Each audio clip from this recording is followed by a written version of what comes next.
सारे भाई बहनों को जय मसीह की।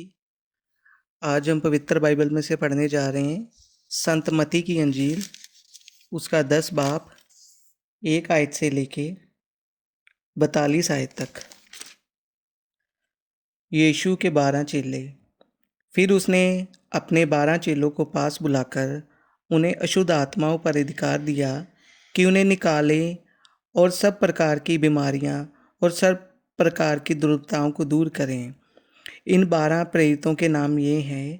पहला शमौन, जो पतरस कहलाता है, उसका भाई अंद्रयास, जब्दी का पुत्र यकूब और उसका भाई यूहन्ना, फिलिपुस और बरतुलमै, थोमा और महसूल लेने वाला मती, हलफई का पुत्र यकूब और तंदे, शमौन कनानी और यहूदा इस्करियोती, जिसने उसे पकड़वाया भी था। 12 प्रेरितों का सेवा कार्य। इन 12 को यीशु ने ये आज्ञा देकर भेजा, अन्य जातियों की ओर ना जाना और सामरियों के किसी नगर में प्रवेश ना करना, परंतु इज़राइल के घराने ही की खोई हुई भेड़ों को के पास जाना और चलते चलते ये प्रचार करो, स्वर्ग का राज्य निकट आ गया है। बीमारों को चंगा करो, मरे हुओं को जिलाओ, कोढ़ियों को शुद्ध करो, दुष्ट आत्माओं को निकालो। तुमने सेंतमेंत पाया है, सेंतमेंत दो। अपने पटुकों में ना तो सोना और ना रूपा और ना तांबा रखना। मार्ग के लिए ना झोली रखो, ना 2 कुर्ते, ना जूते और ना लाठी लो, क्योंकि मजदूर को उसका भोजन मिलना चाहिए। जिस किसी नगर या गांव में जाओ तो पता लगाओ कि वहाँ कौन योग्य है, और जब तक वहाँ से ना निकलो उसी के यहाँ रहो। घर में प्रवेश करते हुए उसको आशीष देना। यदि उस घर के लोग योग्य होंगे तो तुम्हारा कल्याण उन पर पहुँचेगा, परंतु यदि वह योग्य ना हो तो तुम्हारा कल्याण तुम्हारे पास लौट आएगा। जो कोई तुम्हें ग्रहण ना करे और तुम्हारी बातें ना सुने, उस घर या उस नगर से निकलते हुए अपने पाँव की धूल झाड़ लो।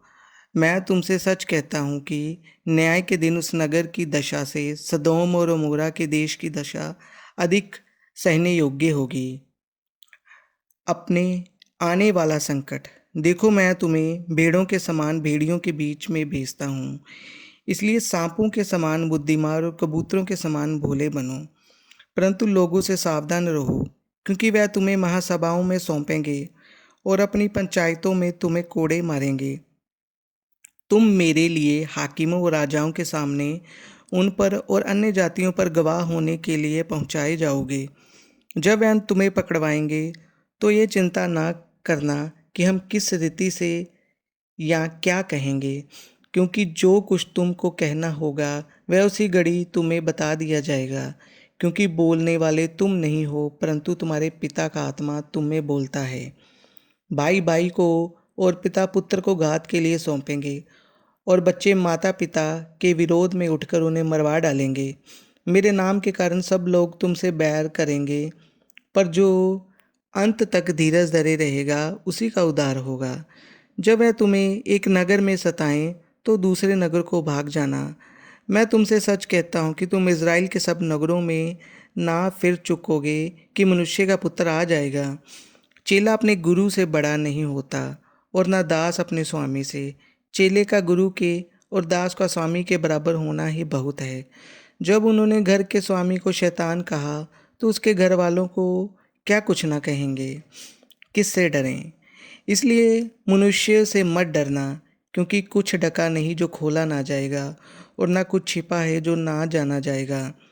जो मैं तुमसे अंधियारे में कहता हूँ उसे तुम उजियाले में कहो, और जो कानों कान सुनते हो उसे शतों पर से प्रचार करो।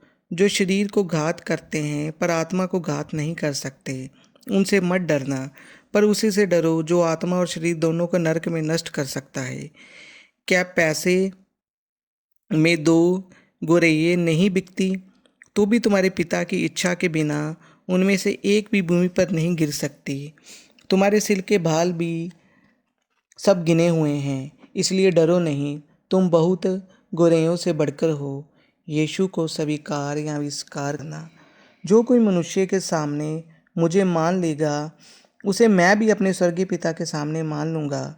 पर जो कोई मनुष्य के सामने मेरा इनकार करेगा, उससे मैं भी अपने स्वर्गीय के पिता के सामने इनकार करूँगा।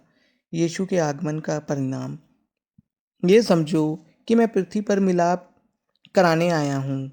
मैं मिलाप कराने नहीं, पर तलवार चलवाने आया हूँ।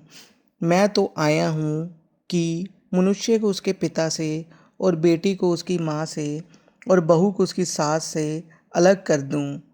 मनुष्य के बैरी उसके घर ही के लोग होंगे। जो माता या पिता को मुझसे अधिक प्रिय जानता है, वह मेरे योग्य नहीं। और जो बेटा या बेटी को मुझसे अधिक प्रिय जानता है, वह मेरे योग्य नहीं। और जो अपना क्रूस लेकर मेरे पीछे ना चले, वह मेरे योग्य नहीं। जो अपने प्राण बचाता है, वह उसे खोएगा।